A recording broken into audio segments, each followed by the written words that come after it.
Hello and welcome to Vox Markets. Today I'm joined by a whole lot of Xtract people. We've got Colin Bird, Executive Chairman. We've got Jeremy Reed, who's the Director. And we've got Quinton Hills, who's the Exploration Manager. How are you today, gents? Very good. Thank you. Thanks, Zach. I'm very good. Thank you, Zach. One of the reasons for us convening like this is in a visual way as well, is not only so you can see what everybody looks like, but also perhaps to explain a bit more about the geology or the science behind what Xtract does. Colin was very keen on trying to answer shareholders' questions regarding what a porphyry is and all those sorts of other questions, probably even how to spell porphyry as well. That would be useful. So maybe I'll start with that particular question. What is a porphyry that that you talk about so much, Colin? Well, I'm going to hand that over to Quinton. So I think that's a good place to start too, Zach, because these systems have got a mind of their own, and Dr. Quinton Hills is an expert in the field, and I think a geological tour of a porphyry and a couple of comparisons in other systems might be a good way to start this discussion. Over to you, Quinton. Okay, yeah, all right. A porphyry is just a geological term we use to describe an igneous or magmatic intrusive rock like a granite, and that's composed of very large crystals like feldspar, which are interspersed with very fine-grained matrix. So it's just the intrusive rock itself is the actual porphyry. Sometimes they have copper and gold, sometimes they have molybdenum with them. Now, the magma that forms the porphyry, it comes from just below the Earth's crust, where there's lots of these metals, copper and gold. And what these intrusions do is they create a transport mechanism that's able to get those metals up from the lower crust into the upper levels of the crust, where that mineralization can be discovered and mined. And I mean, there's quite a lot of sort of that comes through from that. How much of the world's copper comes from porphyries? Over 60% of the world's copper comes from porphyries, and also significant concentrations of obviously gold, silver, and molybdenum as well. Which countries? I mean, what are the locations typically of these porphyries? They're found all around the world. However, probably the most common areas where the most and the largest porphyries are found are in the north, on the west coast of North and South America, as well as the South Pacific in countries such as Papua New Guinea, Indonesia, and obviously Eastern Australia. Right, and I mean, probably the $64,000 question, what's the typical grade of a porphyry? Well, obviously, it depends on a lot of things, but because of most porphyries have a very large tonnage, characteristically in the order of hundreds of millions of tons to several billion tons, porphyry copper deposits can range from as low as 0.2% copper to greater than 1% copper. And then they have a whole bunch of other credit metals as well. There could be gold of 0.01 grams gold up to greater than a gram gold, 0.01 grams silver to greater than a gram silver, and also the molybdenum. So, 0.01% molybdenum to 0.03% molybdenum is sort of the rough sort of grade range for molybdenum in these types of deposits. The average grade of porphyry deposits that are currently in production has been steadily falling over the last few decades, which is mainly due to the large deposits in Chile having their higher grade sections already mined out, and now they're going deeper into their lower grade parts of the deposit. So the average mine grade right now is about 0.4% copper. And deposits this grade can be economically mined because mining costs have decreased due to more efficient mining methods. For example, Newcrest's Cadia mine in New South Wales has a grade of 0.26% copper and about 0.4 grams gold. So, fairly low grades, but because of the bulk mining methods, they can mine quite low grades and still be economic. So the technology is kept up with the lowering of the grades or the lesser quality of the mines as time goes on. Yeah, that's correct. Yeah. Going on to, I suppose, something a bit closer to home here and not so general. The racecourse Geophysics, can you run us through that? Yeah, look, I'll do that one. We've recently completed what's called an induced polarization, or IP survey, at the Racecourse deposit, which is part of the Bushranger project. And IP is a geophysical technique which responds to the disseminated mineralization which makes up a porphyry deposit. And it's very good at mapping that disseminated mineralization.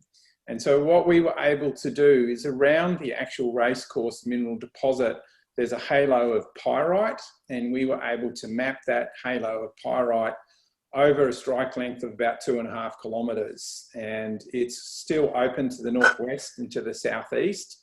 And within that, the Racecourse mineral deposit itself only covers about 1.5 strike kilometres. So the IP data suggests that the deposit could be substantially bigger. So that was a really encouraging result. And overall, the IP has worked really, really well. And maybe Quinton can bring up some sections and we can have a look at that. And there we go. So what we have there is what we call stacked sections of the IP data. And the red sort of response that you can see on each of those stacked lines is the response from the pyrite halo, which surrounds the actual deposit itself. And what we see from this is that looks like the deposit extends quite a bit further to the northwest, beyond the current limit of the mineral resource, but also to the southeast. So those things are very encouraging and provide targets for drilling. But I guess the really exciting thing for me that came out of this is that we see a response on the western side of the central porphyry. And as Quinton's just described, we have this sort of porphyry intrusion, and on the western side of it is where the majority of the copper mineralization sits. But we also have noticed an anomaly on the eastern side of that central intrusion, and there's very little drilling there at all. There are a few holes that go all the way through the mineralization from the west through the central porphyry, which has a bit of mineralization in it, and then right out to the east, and some of those holes are mineralized. So it suggests we could have a repetition of the mineral resource, but on the eastern side of the porphyry. So that provides major upside to the resource. So that's something that we need to follow up on because it has substantial tonnage potential to expand the resource. The other thing that we saw from the IP data is that it looks like the copper mineralization plunges to the northwest, but more shallowly than we thought. So as you can see, those sections, which we've on the screen there, you know, it gets deeper as we go to the north, but it's not as deep as we thought. So that suggests that more of this mineral resource should be able to be extracted in an open pit, which obviously has implications for the economics of the project. So there's a couple of really encouraging things that came out of the IP survey, which we've just completed. And what are the chances of finding a Cady Ridgeway or a North Parks out of all this? Well, Cadia and Ridgeway, you know, it's a big system. It's scattered over about 10 kilometres, multiple porphyries, and we often see this in porphyry deposits. We get these clusters of porphyries, and Cadia is over about 10 Ks. So it's a very big system. What we see at Bushranger is we have the Racecourse resource, which is where we've done, you know, the 5 holes we've recently completed, and the previous drilling by Anglo-American. That's where the resource was defined at that porphyry. But about 10 kilometres to the south, we have another porphyry called Foot Rot, which has only got one or a couple of shallow holes into it. And the aeromagnetic data we have between those two areas suggests that there could be more porphyries in between the two that we know about. So it's the scale of this system could be similar to Cadia and Ridgeway, and one of the things that we need to do is further exploration along this trend to see if we can locate some more mineralized porphyries to add to what we know already exists at Racecourse. And in terms of gold, where are you on that? The gold in mineralisation in these copper porphyry systems is often very zoned. And so far we've had, in some of the extension drilling, we've had lower grade gold than we've intersected in some of the shallower historic drilling. And that's either because we haven't intersected the best gold rich parts of the system yet, or that the deposits are more copper rich deposit, rather than a copper gold rich porphyry. However, it's not true to say that there's no gold in the system. There is gold, and then locally there's gold up to like 3 grams per tonne. And at this early stage, I'd just say that we need to understand the distribution of the gold within this system better. And obviously we need to do more drilling to locate more gold rich parts of the system. And how does Racecourse fit within, how does it compare with other projects at Lachlan? Yeah, so what's happened in the last year or two is that an Australian company called Xtract Resources have found a new porphyry system called Boda, and it's in the same sort of belt that we're in, further to the north, and that's really generated a lot of excitement because it looks like Boda is quite a large system. Xtract have just committed to doing another 40,000 metres of drilling, and then they're obviously going to define a maiden mineral resource. So it's pretty interesting to compare some of the intersections that Xtract have released versus what we have at Racecourse. And if you look at what Xtract have released, most of their intersections are sort of 0.25% copper equivalent up to about 0.3, whereas the mineral resource, which has been defined at Racecourse, which is about 70 million tonnes at the moment, and obviously still open in all directions, has an average grade of 0.46% copper equivalent. So, Racecourse compares very favourably. Some of the better intersections at Boda, they're quite thick, 1,100 metres at 0.5% copper equivalent, 800 metres at 0.37, another 800 metres at 0.25. So, it's a big system. But if you compare that to our first drill hole at Racecourse as part of the program we just finished, it was 920 metres at 0.3% copper equivalent, including 156 metres at 0.5. So that's in the right ballpark, and certainly sits within a lot of the intersections that they are getting at Boda. The second hole at Racecourse was 362 metres at 0.2% copper equivalent. And then the third hole is about 200 metres at 0.2% copper equivalent as well. So, these compare very favourably to the bulk of the intersections at Boda. But recently, Xtract have put out some results where they're talking about a high-grade breccia zone, and there was one intersection there of 1,158 metres at 0.75% copper equivalent. And Xtract are now doing quite a bit of drilling to drill out the high-grade zone here. And so that high-grade zone is really what's going to make Boda economic or not, given that the majority of the system is sort of 0.2 to 0.3, which is, again, that's about the grade at Newcrest Cadia operation as well, and that's a large block cave underground mine. So it's these high-grade zones that make the overall systems economic. And I think what we learned from what Xtract have put out, but also from Newcrest as well, that the Racecourse deposit's in the right ballpark. It compares favourably to these other deposits, but it's still very early days for us. The follow-up drilling that we've done, there was 5 holes that we've completed, and we do need to do some more drilling to try and understand where are the high-grade parts of the resource, and as Quinton said, also, what controls the gold distribution within them. So it's early days, but it's very encouraging so far with what we've been able to drill. All right. Sort of general question. Well, what's going to be the main thrust of the new drilling program, and I suppose when are you going to start it? This is a cross-section from the recently drilled holes.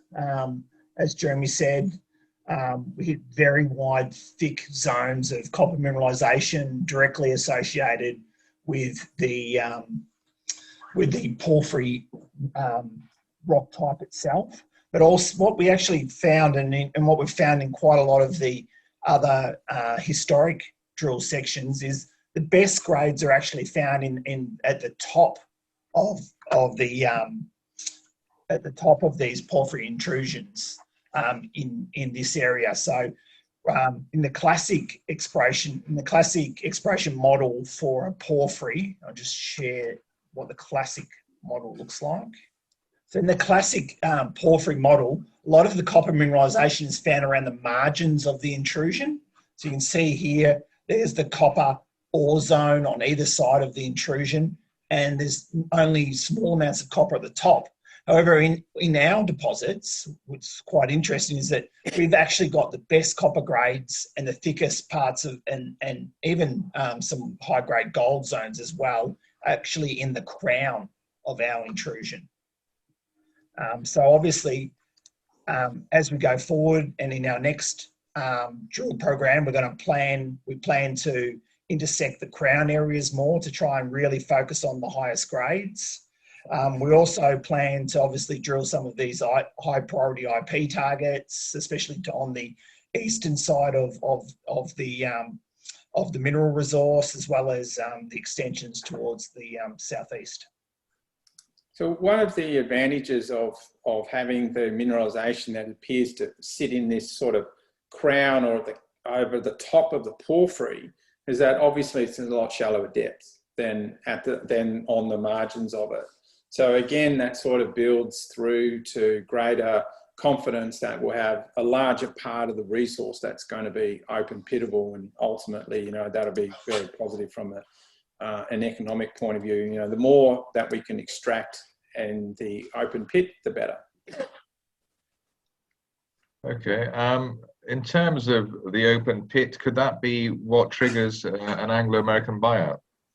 Yeah, so what's happening at the moment, we're getting some external mining consultants to build a full financial model for us for what an open pit operation at Racecourse would look like. And that's going to be our first sort of full look at the overall economics of the shallower portion of the mineral resource. So that's going to be really important for us understanding what an overall mining operation at Racecourse would look like. It's likely that any operation would be quite a large open pit followed then by an underground mine.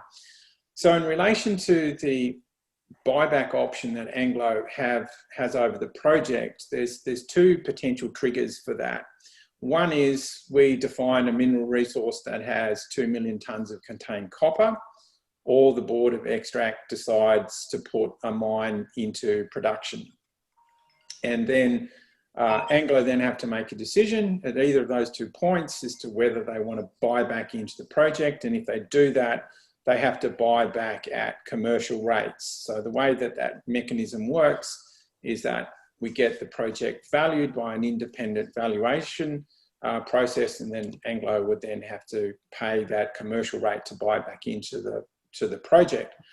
So one potential outcome here is if an open pit looks to be strongly economic and the board of Xtract decides to proceed into an open pit mine, that would then trigger one of those 2 options for Anglo to buy back into the project. So it is potential down the track that could be one potential trigger for the Anglo buyback option.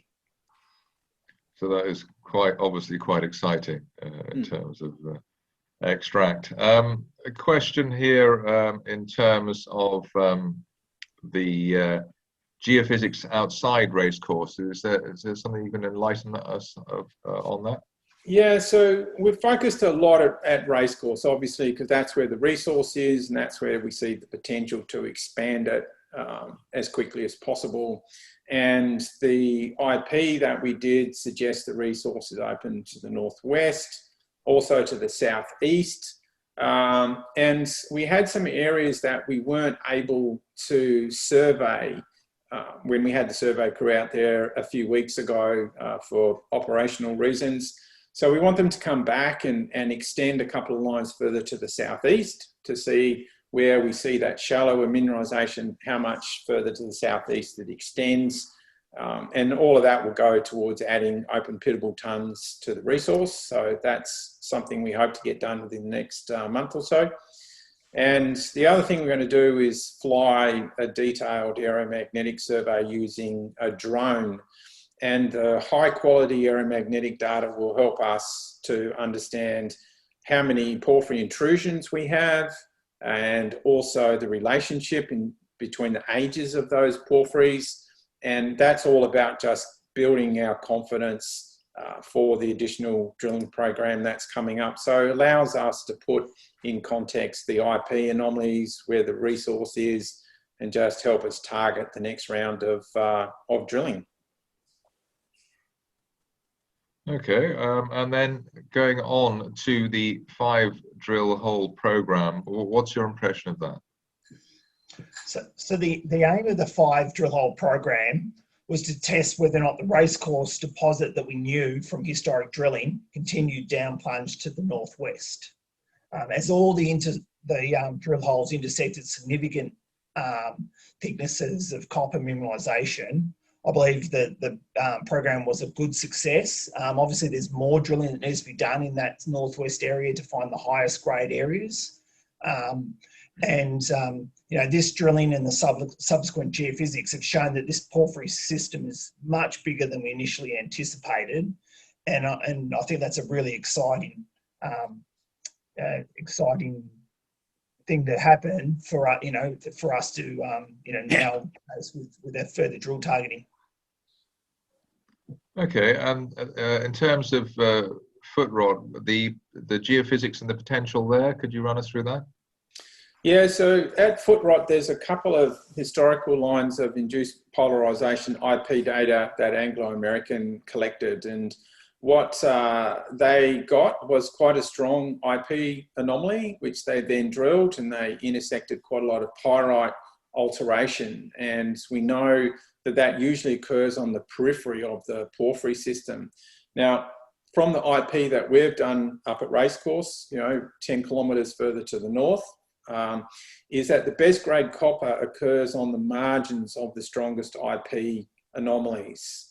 So it's the best grade copper is not where you get those really strong IP responses, but on the margins of it. And so Anglo went and drilled basically into the strongest IP response at foot rot. So we've gone and done a couple more lines of IP, and we were able to join that with the Anglo data, and hopefully within a week or two, we will get that data back, and that'll allow us to target some drilling. But because we've got this new IP data from Racecourse and the drilling that we've done, we're in a much better position to target our drilling at foot rot. So we have we've got high hopes for foot rot. And it's a funny name as a prospect, but we've got, we're feeling pretty positive about the targets that have come out of that. So it'd be good to put some holes into it. Yeah, they could have called it Foxtrot. That would have been much more poetic, I think. Just a little point there in terms of what you're doing, what Anglo have done, and that sort of thing. Is it right? And obviously they're your best friends. Is it right to say that you played it smarter in terms of your exploration and your just way of going about things? So, you said that things are on the margin rather than the center, and I mean those sorts of things. Have you advanced the sort of the mining process or the exploration process compared to the, you'd obviously think the bigger the player, the more the better they would operate, or the cleverer they are in terms of what they do? I think we've just added more focus to it. I mean, Anglo had this project, it was part of a portfolio of copper projects they had in this part of the world, and at that time they were actually spending quite a lot of money up in Papua New Guinea on a porphyry project up there, and so they did some drilling here, but a lot of their attention was focused on the project in PNG. I think what we've been able to do is just build on the work that Anglo did. They did some high quality work, but with the holes that we've drilled and the geological understanding that Quinton has been able to develop on this, we've just got a bit better understanding, I think, of the geology of the deposit. And with the IP data, that gives us a data set that Anglo didn't have, and we're about to have this high quality mag data as well. So you put all of those things together, and we're entirely focused on this. I mean, this is our reason for being at the moment, is really trying to understand race course, how big can it be, what controls the higher grades, and where are the higher grades in this system. And that's what we plan to do. And with the next drill program that's happening, so we've announced we're going to do a phase 2 drill program to follow up on the results, which we're in the process of announcing at the moment. And the objective of that drilling is to define 2 million tonnes of contained copper, so we can, get the project to a point where it triggers the hurdle rate for the Anglo buyback. So as fast as possible, we want to achieve that outcome, get it to that 2 million tonne contained copper threshold, and then see what Anglo want to do after that. Are there any other prospects within the license areas that you've got? Yeah, there's definitely other prospects. Some of them are copper gold porphyry prospects. Some of them are epithermal gold prospects. Obviously, the most advanced is the foot rot, where previous drilling's intersected a porphyry intrusion itself. Obviously, significant copper mineralisation hasn't been discovered down there yet, but that's why we completed the recent geophysical survey in that area to help us to really zero in on where we think the best copper mineralisation will be associated with that porphyry. Right. Other companies are announcing good gold results near the surface with grades up to 5 grams. Why aren't you quite in that space at the moment? I just don't think it's really correct to compare us with those sort of drilling results, because we're talking about 2 very different deposit types. The high grade thin zones are usually epithermal type deposits, which we have a lot of prospectivity in our tenure as well for those types of deposits. But what we're really targeting here is a copper gold porphyry, which is characteristically very wide, low grade intersections of copper and gold. So it's very different types of deposits. So you're not really comparing like with like in that way. No, exactly. Yeah. Yep. Okay. When will you meet the Anglo-American requirements with the next drill program? Yeah. Juicy question. That's certainly the objective. I mean, the whole drill program is designed to do a couple of things, as Quinton mentioned previously, and one of them is to define 2 million tonnes of contained copper, so it gets us through that one of the thresholds on the for the Anglo buyback. And then the other ones are just really to extend the resource and to test some of the IP targets, and to see if we've got this repetition of the mineralisation on the eastern side. But yeah, one of the key objectives of this drill program is to get us to one of those thresholds on the Anglo buyback. And obviously the big question there is, when can we expect this kind of news? So the drill program should start in mid-July, and we hope to be finished the program by about the end of this year. So obviously periodically during that time, we'll be announcing the drill results of holes. We plan to get, periodically get environmental approvals for different drill holes of different areas, and as we go along, so we can, bring news to the market periodically through the next sort of 6 months. Yeah, we're going to have 2 drill rigs going for nearly 6 months. So it's going to be quite a lot of news coming out from Xtract in the second half of the year. So it's going to be an exciting time. Right, I think that's the main batch of questions. Colin, have you got anything to add at this stage?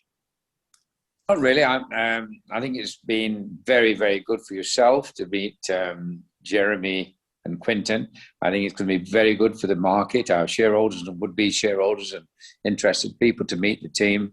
I'm enormously encouraged by the way the team has worked together. I mean, we're all new to one another. I don't think any of us are actually shaking hands because of the COVID-19. So not the easiest thing to have done, but when you're working with guys with the enthusiasm and the experience, we're talking about Jeremy there running the Australian arm of BHP. Quinton and Jeremy have made discoveries in other parts of the world. So, you know, we're not here with a bunch of opers. We're with a couple of guys who've been there, done that, and seen it. And I for one, have got enormous confidence in their ability and their objects. But the way they approach it, you know, we're talking other aspects outside race courses, but the way they're approaching this, I think, is very, very good and gives me enormous confidence for the future. You know, I've talked in the past about my onions and avocados and upside down cigars and God only knows what. I do hope for our audience this is put it into perspective with two professionals. I, for one, think that incline cigars I talk about is going to work for us in the open pit scenario. And I think the work that we're doing will probably come out pretty good with what we've got. But I think when we actually start drilling those other surface zones, we might be looking at a pretty large open pit scenario, which, let's face it, sunshine mining in this day and age, as good as block caving is, sunshine mining, i.e. on the surface mining, is always a massive plus environmentally, socially, and whichever way you want to look at it. So there we are. Zach, you've met the team, you know, the leaders of the team anyway, supported again by very good guys on the ground. Project here, 200 kilometers from Sydney, good jurisdiction, stable jurisdiction, and moving on to find a couple of million tons of contained copper.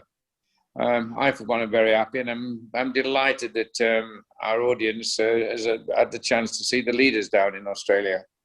So thank you very much for giving us the opportunity. Thank you, Jeremy. Thank you very, very much. Thank you, Quinton. Thanks for your hard work. And as you say, the excitement and fun is yet to come for our shareholders, and lots of news flow throughout this second half and first quarter of next year. Yeah, but thank you very much, gentlemen. And hopefully we'll speak again and catch up soon when you have more news. Yeah. Cheers. Thanks, guys.